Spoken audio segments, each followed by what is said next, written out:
Assalamualaikum warahmatullahi wabarakatuh. Perkenalkan, kami dari kelompok apendisitis.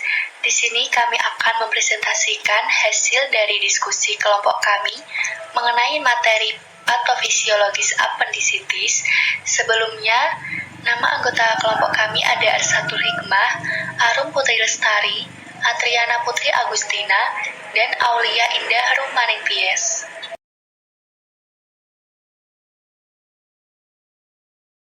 Apendisitis atau penyakit usus buntu adalah peradangan yang terjadi pada usus buntu atau appendix.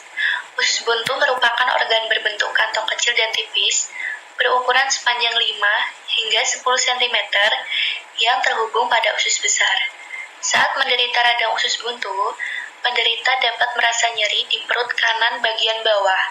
Jika dibiarkan, infeksi dapat menjadi serius dan menyebabkan usus buntu pecah, sehingga menimbulkan keluhan rasa nyeri hebat hingga membahayakan nyawa penderitanya. Selanjutnya ada gejala apendisitis. Gejala utama pada penyakit usus buntu adalah nyeri pada perut. Nyeri ini disebut dengan kolik abdomen. Rasa nyeri tersebut dapat berawal dari pusar, lalu bergerak ke bagian kanan bawah perut.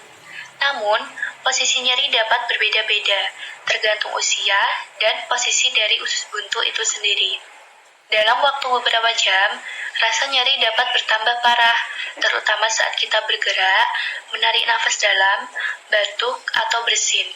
Selain itu, rasa nyeri ini juga bisa muncul secara mendadak, bahkan saat penderita sedang tidur. Bila radang usus buntu terjadi saat hamil, rasa nyeri bisa muncul pada perut bagian atas, karena posisi usus buntu menjadi lebih tinggi saat hamil. Gejala nyeri perut tersebut dapat disertai gejala lain, diantaranya kehilangan nafsu makan, perut kembung, tidak bisa buang gas atau kentut, mual, konstipasi atau diare, dan juga demam. Etiologi apendisitis. Penyakit usus buntu terjadi karena rongga usus buntu mengalami infeksi. Dalam kondisi ini, bakteri berkembang biak dengan cepat sehingga membuat usus buntu meradang, bengkak, hingga bernanah. Banyak faktor yang diduga membuat seseorang mengalami radang usus buntu, di antaranya 1. Hambatan pada pintu rongga usus buntu. 2. Penebalan atau pembengkakan jaringan dinding usus buntu karena infeksi di saluran pencernaan atau di bagian tubuh lainnya. 3. Tinja atau pertumbuhan parasit yang menyumbat rongga usus buntu. 4. Cedera pada perut. 5. Kondisi medis seperti tumor pada perut atau inflammatory bowel disease. Diagnosis penyakit usus buntu.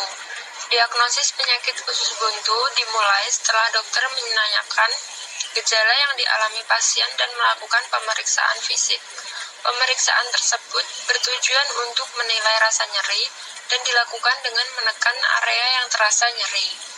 Radang usus buntu ditandai oleh rasa nyeri yang semakin parah setelah tekanan tersebut dilepas dengan cepat.